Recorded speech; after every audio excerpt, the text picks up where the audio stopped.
I just paid $40,000 for a comic book collection, and part of that collection was over 3,000 raw books. In this video, we're going over all of the gems that I pulled out of those 3,000 books and our potentials to send in to get graded. Stay tuned. Bry's Comics. Free Comic Book Day 2022 is live. There's a dedicated page on my website for Free Comic Book Day titles, and in addition to all of the Free Comic Book Day titles this year, and there's like 50, I'm going to have a bunch of other freebies on my site. A mystery free comic, 1 in 10 chance of getting a premium back issue comic book, a slightly dinged copy of Black Panther 3 second print, the first full appearance of Tosin Oduye and the first cover appearance of Tosin, slightly dinged copy of Dead Day #1, option for Peacock, slightly dinged incentive copies ranging anywhere from a 1 in 10 to a 1 in 100, strip cover copies of my We Live exclusive by Johnny Desjardins, the set that were removed from the print run, and so much other stuff. So I can only list about 10 titles or so at a time on that page on my website for Free Comic Book Day, so you may need to check back later in the day or every other day or something and see if there's any new titles that interest you. So you can add one of each title to each order, and happy Free Comic Book Day. Before we hop into this video, I have two exciting announcements. Number one, we're giving away a copy of Moon Knight #1. All you have to do is subscribe to the channel, comment on this video, and like this video. And also, we're giving away a CGC graded Silver Age Fantastic Four book. All you have to do is sign up for the newsletter at brycecomics.com, and you're entered to win that. And my next exciting announcement is my brand new exclusive by Zoo Orzu for Grimm #1 for Bryce Comics.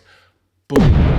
I mean, come on. Zoo Orzu is absolutely slaying the comic book cover game. Let me just explain this to you. She starts with a big canvas, right? She lays down a sketch on top of that. She puts different mediums on top of that. She paints over that. This is a multifaceted, multi-step process that gets shrunk down into a comic book form and delivered to you in exclusive limited edition format. Just an amazing opportunity to own just these really cool collectibles. I'm so excited and so just honored to be able to work with Zoo Orzu on these projects. And this is a shared exclusive with my buddy Glenn over at Anti-Hero Gallery. Links down in the description to everything for Anti-Hero Gallery. Glenn and I have been buddies since we both became retailers at basically about the same time. We just hit it off and we've been friends from the very beginning. We've always wanted to work together and do some kind of collaboration. So we're really excited to finally be able to do it on something as exciting as this, as Grimm #1. So there's actually going to be 4 opportunities to win a free CGC graded copy of this exclusive.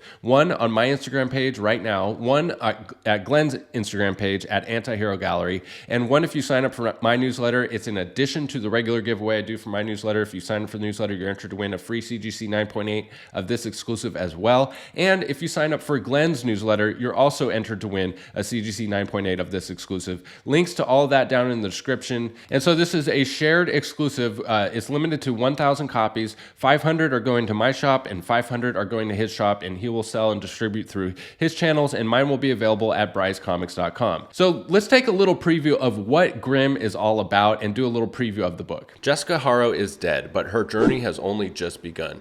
Discover the world of the afterlife, where Jessica has been recruited as a Reaper, tasked with ferrying countless souls to their final destination. But unlike the rest of the Reapers, she has no memory of what killed her and put her into this predicament. In order to unravel the mystery of her own demise, she'll have to solve an even bigger one. Where is the actual Grim Reaper? From acclaimed writer Stephanie Phillips from Harley Quinn and fan favorite artist Flaviano from New Mutants comes a bold new vision of what comes after and the nature of death itself. And so here we have a little preview of the first issue, and we have this wispy thing in the background, kind of like a song that says, "All our times have come, here but now they're gone. Seasons don't fear the Reaper, nor do the wind, the sun, or the rain." And here's this dude, he's in a car, obviously he's ejected from the front windshield, he's laying on the ground, he gets up, he's like, eh. The wispy song continues and it says, "We can be like they are, come on baby, don't fear the Reaper." And he's like, "What?" And he's like, walks up the hill and he's like, "Man, I should have taken the damn Uber. I'm lucky to even be alive." And then a voice says, "Well, here's the thing,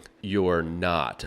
boom, and there's Jessica, and just look at this artwork. I mean, this is what really grabbed me about this series. It seems like an incredible story. It's definitely incredible artwork, and those are the two things you look for in a really awesome comic book. This story, this art, this book seems like it has so much potential, and that's what I look for when doing an exclusive, is I'm looking for stuff that has potential to get optioned or just has such incredible artwork that the value could go up over time based on that alone, because that's how I got into this business, is by flipping retailer exclusives. I would buy them, like a regular customer, and I'd sell them for more money. And I've always wanted, and that's my dream, is to create that kind of opportunity myself. And let me just tell you, it is incredibly difficult to create valuable exclusives. So many things have to align. And it's like Stan Lee said, trying to predict the next cult favorite is like trying to predict where Wolverine is going to cameo next. It's almost impossible to do. But a good place to start is Boom Studios. Everything that Boom has been putting out has just been so top-notch recently, and a ton of their properties are getting optioned. Plus, they have a first look deal signed with Netflix, which means that all of their properties that come to print, Netflix has the first dibs to be able to option any of those. And, just to be clear, there's nothing on the table that's saying that this series is optioned. I'm just saying that I think it has a ton of potential. I can totally see it as a Netflix series. The story of Jessica is just so compelling and so cool, with such cool artwork. And another thing to consider with optioned indies is how much production value is it going to take to make this series into a show or movie? Is it going to take hundreds of millions of dollars in CGI to make the story even make sense? Or is it somewhat of an easy CGI, easy to production value type of series, like Nice House on the Lake? I mean, the majority of that can be filmed just at a nice house on a lake. You can go rent that, so it has low production value. There are certain things that would need to be CGI'd, but it's something that I look for in looking at these indies that are getting optioned, is how much production value is behind it. I think that this series has minimal production value, and it just seems awesome. If anything else, just such awesome cover art and awesome story. So let's talk about the covers really quick. We have a Jenny Friesen 1 in 100, which is like a really cool color bleed type of thing. We have a 1 in 75 Jay Lee sketch. We have a 1 in 50 Del Mundo, a 1 in 25 Jenny Friesen foil. And for the regular covers, we have the Flaviano foil, the Jenny Friesen, and the Jay Lee. I mean, these are some of the biggest names in comics right here. Jay Lee, Jenny Friesen, Del Mundo, and Zhu Orzu. I mean, I'm just so tickled that I get to offer all of these awesome covers in one bundle deal. And so I'm going to have 1 in 100 sets, 1 in 75 sets, 1 in 50 sets, 1 in 25 sets, and then exclusive sets, which has my Zhu Orzu exclusive and all the regular covers, and then just the store exclusive. So pre-sales are live now at brycecomics.com. All right, so let's get into this collection. So in this collection, I paid $40,000. There was about 275 slabs, which we went over in the first video. Link to that down in the description if you haven't seen that video. And there was also over 3,000 raw books. So I've gone through all of the raw books and picked out the ones that I think are worth screening to see if they're 9/8 to send in for grading. And so in my mind, anything that's worth $100 or more in a slab is worth grading, depending on your buy-in. So this is already paid for. It's already bought. I have these 3,000 books. And I think that I could sell a lot of them for, raw as is. Let's say I can get $20 for the raw book. If it's worth $100 more in a slab, it's only $20 or so to get it graded. So if I sell it raw for $20, I'm basically leaving $50 on the table. And the way I look at it is, anytime you leave money on the table, that's not good. So there's a lot of things to consider when getting books graded. I actually did a whole video on which books you should send in to get grading, because not everything should get graded. And just to be clear, these books still need to be screened and pressed and cleaned for 9/8, because most of them are only worth grading if they're 9/8. So let's jump into it. All right, so here we go, and this should be in somewhat of an alphabetical order, like starting with the A's for Amazing Spider-Man. So here we have Spider-Verse #1, first appearance of a bunch of Spider-Verse characters. Web of Spider-Man #118, first Ben Reilly, 2 copies of that. This book is worth grading even if it's not a 9.8. And look at that, this one says paid $1. Amazing Spider-Man 365, first ASM 2099, and the Web Spider-Man 90, 2 copies of that.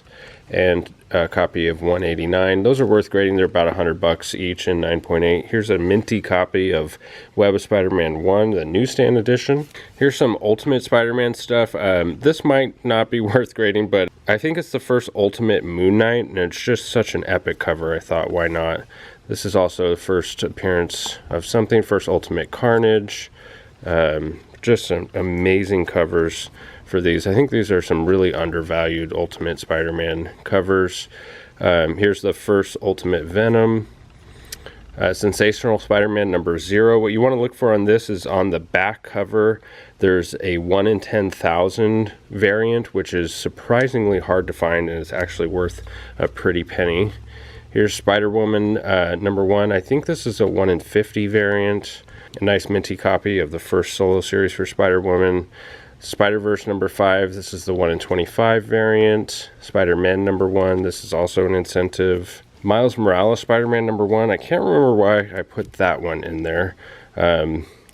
Number 5. Miles Morales number 6. The first appearance of the Vulture's daughter. I always forget her name, but a couple copies of that. Here's the Battle Lines variant for that issue. One of my favorite Mysterio covers of all time. There's 2 copies of that, and this is the second print. Miles Morales Spider-Man number 8. Couple copies of that. Miles Morales Spider-Man number 13. This is the first appearance of Billy Morales. I was really excited to see a bunch of different variants for this in there. This is the Raza variant, which is probably the money book for the Billy Morales first appearance. And this is also a variant for the first appearance of Billy. Here's the second print, which also features the first cover appearance of Billy. And Miles Morales Ultimate Spider-Man number 1. Here's the first appearance of White Tiger in comics. I'd love to get my hands on his first appearance in a magazine. This is one of my all-time favorite John Byrne covers. I'm not sure if it's high enough grade to send in, but it looks pretty nice. So got my fingers crossed on that. Peter Parker Spectacular Spider-Man number 1, the hip-hop variant, Tupac homage, 2 copies of that. Super excited to see those in there. Spider-Girl number 0, Spider-Girl number 1. And Spider-Gwen number 1. This is the second print. You can tell because it has the blue footer, and you want to look out for the green third print. That's the money book on the first solo series for Spider-Gwen. So there was 2 copies of that and a cover A. Here's the 1 in 25 for the first solo for Spider-Gwen. This is the hip-hop variant for the second volume. And here's Spider-Gwen number 24, the first appearance of Gwenom. And I was so happy to see that there was 3 copies of that. Spider-Gwen 19, bubblegum variant. There's kind of a little bubblegum niche, some collectors that collect bubblegum covers. Just an awesome Spider-Gwen and Miles Morales cover there. The Venomized Villains variant for the first appearance of Gwenom, 2 copies of that. So this is the second appearance of Gwenom, but it's just too awesome of a cover to pass up. And this is the 1 in 10 incentive, also an awesome cover, 2 copies of that. Then we have Spider-Gwen number 34, an homage to Edge of Spider-Verse number 2. I thought that was a really cool cover. No collection is complete without these 2 books here. This one's still polybagged with the newsstand edition, so that could be good. Here's another one of the hologram covers. Spider-Man number 1. This is the variant edition. I believe it's a 1 in 25. And the Sitting in a Tree, the first kiss between Miles and Gwen. Some more of the Sitting in a Tree variants. I believe some of these are incentive variants and are worth grading. This is just an awesome cover. I love this police brutality cover for Miles Morales. Here's Spider-Man 234, the first appearance of the new Sinister Six. And this is the variant edition for that. It's also the first appearance of Iron Spider, the uncle of Miles Morales. Just an awesome die cut cover here. Spider-Man number 1, an awesome Del Auto cover. Spider-Man 2099 number 1, this is the second print, which is hard to find. Here's the Silver Age Spidey. I'm not sure if it's going to be worth grading, believe it or not. Might not be high enough grade. And here's a minty copy of 265, the first appearance of Silver Sable. And 2 minty copies of the second print, which is this really cool metallic cover. I actually prefer the second print over the first on this one. So there was 3 copies of the second print. Here's a nice minty copy of ASM 315, the newsstand edition, which I think is drastically undervalued. It's the first cover appearance of Venom, but he doesn't get the actual credit for that because it's just his head there. But the newsstand edition, I mean, when you look at how the price increase for ASM 300, it does not translate to ASM 315. So I think this book is undervalued. And then we have this awesome Carnage cover, super minty. And here's 4 copies of The Amazing Spider-Man number 30, Legacy number 471. And what was kind of awesome about this, oh look, 2 of them are newsstand. Sweet. What's awesome about this collection is he collected a lot of spec books, and so whenever there was like 4 copies of something, I knew I had to go look it up and see what the significance was, and he did good. So this is the first appearance of Moreland and Ezekiel. Here's ASM 550, the first appearance of Menace, and here's Craven's first hunt. There's a lot of spec behind this book because of Craven right now. And 568 also, this is the variant edition. 568, just this awesome Alex Ross cover. And some more copies of ASM 569, the first appearance of Anti-Venom, 2 copies there. And here's 570, the second appearance of Anti-Venom. We got 3 copies of that, plus the second print variant. Here's 571, just an awesome cover. 2 copies of that. Here's a copy of 601, this quote-unquote controversial cover by J. Scott Campbell, which is really popular, along with 606 and 607. Here's a cool second print for The Amazing Spider-Man 611 with Deadpool. Here's a Spider-Gwen number 16. This is an incentive variant, but I just noticed that it's signed, so I'm not going to be sending that to CGC. But here's 650, which is the first appearance of the new suit. Here's ASM 654, which is an awesome spec book. This is where the Venom symbiote bonds with Flash Thompson, and I kind of got some vibes from that in the last Spider-Man movie. So this is the first time that happens, and then this is the first cover appearance of Flash Thompson as Venom. So we have Marvel Boy number 1. This is the first appearance of Novar, I believe. And Kill Whitey Donovan number 1, Philadelphia number 1, Justice League number 30, 2 copies of that, Justice League number 31. We got 4 copies, 5 copies, 6 copies, 7 copies of Justice League number 31, which I believe is the first full appearance of Jessica Cruz as a Green Lantern. Marvel Spotlight number 32, which is a Mark Jewelers insert, which is really cool. And here's an awesome book, Marvel the Hip Hop cover. So this has all of the hip hop covers on the inside, which is awesome, which I think, and it's also a wraparound cover. And speaking of hip hops, here's Invincible Iron Man number 1, the hip hop cover. Well, Iron Man number 170, it looks like a really clean copy. The first appearance of Jim Rhodes as Iron Man. Another copy of Invincible Iron Man 7, the first cameo appearance of Riri. Invincible number 60, there's 2 copies of this. This was a low print run for the cover A, but this is the second print, which is even lower of a print run. And here's number 50, which is also just a low print run Invincible and an awesome cover. Infinity Gauntlet number 1, just such an iconic storyline and iconic cover. And Hercules number 133, and this is the origin of Amadeus Cho. Ghost Rider number 1, this is the incentive variant. Gamora number 1, also an incentive variant. Free Comic Book Day, Civil War 2, this is the first full appearance of Nadia Pym as the Wasp. I have a bunch of copies of this slabbed. I'd love to add 2 more to it. I think it's a really good low-cost spec. Far Spectre number 1, first issue, and the variant, and another variant, and 2 copies of that. Fantastic Four number 110, the first cover appearance of Agatha Harkness. There's also a color error where a couple of the colors were swapped, which goes for a hefty premium. And another early Fantastic Four 12th center number 47. So here's a couple of winners. Gosh, if these are 9/8s, these are going to be a major score.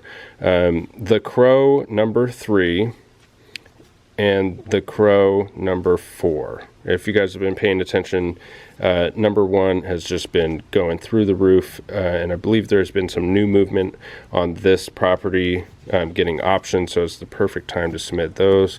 Captain Marvel The End number 1, this is the Peach Momoko variant. This was like really early on when Peach Momoko was super hot, one of the first Peach Momoko covers to get hot, and this book has a bunch of alternate reality first appearance.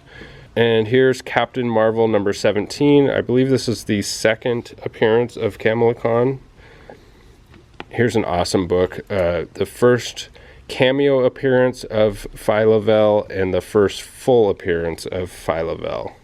Batman the Killing Joke. This is the 7th print. Looks super minty. I didn't realize these were nice square bound books. A little bit easier to get in high grade. And here's Batman Beyond the Direct Edition, the first appearance of Terry McGinnis. And here's Batman 89, first Punchline, first Court of Owls, first Tim Drake. Here's that iconic Todd McFarlane cover, which he revealed in an interview that the reason he used such a big cape was to hide the anatomy of the characters because he was on a time crunch. And little did he know that this would become one of his most iconic covers of all time, just the angles. And it's looking to be super minty. So here's a book I'm super excited about. This would probably stay in the PC. This is a preview of the Toxic Avenger and just this awesome Adam Hughes cover. It's a super thick book. I don't know if you could tell there, but it is looking super minty. Even the spine, I mean, minimal wear and stuff. Definitely helpful for a 9.8 on that one. And here's Alpha Flight number 1, Newsstand, first appearance of Marina and Puck and a bunch of other stuff. A-Force number 1, the J. Scott Campbell variant edition, first appearance of A-Force, 2 copies of that. Another copy of A-Force, and this is the 1 in 25 Stephanie Hans variant. Here's Adam, Legend of the Blue Marvel, number 2. So we have number 2, number 3, number 4, and number 5. Here's the 1 in 100 variant for Mighty Avengers number 3, the M&M homage, and the variant edition for Mighty Avengers number 2, nice Spectrum cover. Dark Avengers number 1, don't sleep on this series, guys. And Avengers No Surrender number 684, the first appearance of the Immortal Hulk and the Scotty Young version of that. Here's Wolverine Origins number 10, the 2-Claw variant, first appearance of Dakin, and the cover A. War of the Realms New Agents of Atlas number 1, you guys know that book, and there's 1, 2, 3, 4 copies of cover A, and 1, 2, 3 copies of the 1 in 15. And 1 copy of the 3rd print. This book is an absolute ghost. I think it's under 2,000 copies ordered by retailers, so that's going to be a money book. And War of the Realms, New Agents of Atlas number 2, the first full appearance of Swordmaster, 3 copies of that. And this is the 2nd print for the first Swordmaster. Number 3, featuring White Fox, 2nd print. The Vision number 1. I think this is a sleeper spec, and this is the hip-hop variant for it. It's the first appearance of Viv Vision. And here's cover A. Thor number 2, the first full appearance of James Foster as Thor, and this is the 3rd print. Here's Punisher 219, the first appearance of Punisher as War Machine. And there's 2 copies of that. And a variant edition. So here's 218 for Punisher and an awesome John Bernthal cover. And the Punisher number 3 Newsstand from his first solo series. Here's the Pro number 1, which is an awesome indie series that's been optioned. Giant Size Power Man number 1, which is super minty, definitely worth grading in high grade. I love these giant size books that are square bound and hard to find in high grade. Power Girl 27, this iconic cover, and Power Girl number 2, iconic cover. Here's Origin number 1, Once in Future number 1, Oblivion Song number 1. Here's New Mutants 25, the first cameo appearance of Legion and the first full appearance of Legion. Looking pretty minty. Miss Marvel number 12, the first appearance of the Red Dagger. 2 copies of that. And Moon Knight #1, just this incredible variant cover for that. Here's the second print for Moon Knight #1, the first appearance of Dr. Emmett. Moon Knight #21, just a hard to get and high grade Bill Sienkiewicz cover. Same with this for issue number 15, issue 13, number 12, number 8, just this classic Bill Sienkiewicz cover, really hard to get in high grade. Giant Size Master of Kung Fu #1, this is looking super minty. And Marvel Tales #153, which just reprints the first appearance of Craven, which is definitely worth grading in a 9.8. So there you have it, guys. As you can see, some awesome books in this collection. There is tons of stuff in the boxes that aren't going in for grading that is still really cool books that just are kind of, you know, lower value. So I definitely didn't underpay for this collection. There were some questions early on, like maybe I underpaid because I wasn't sure exactly what was in the raw books, but I have my work cut out for me. There's nothing huge in these raw books. And, you know, at the end of the day, I was able to offer a fair price to someone. I'm able to employ someone full-time. I'm able to work with comics for a living. I mean, it's a dream come true. And it just furthers my point that you don't have to be greedy. You don't have to rip people off when buying their collections in order to, you know, make it in this hobby, in this business. And I'm just honored and grateful to be able to do this for a living. Thank you to all of you for all your support and coming along with me for the ride. Thank you as always for sticking with me to the end of the video, and we'll catch you in the next one. Bye. Bry's Comics.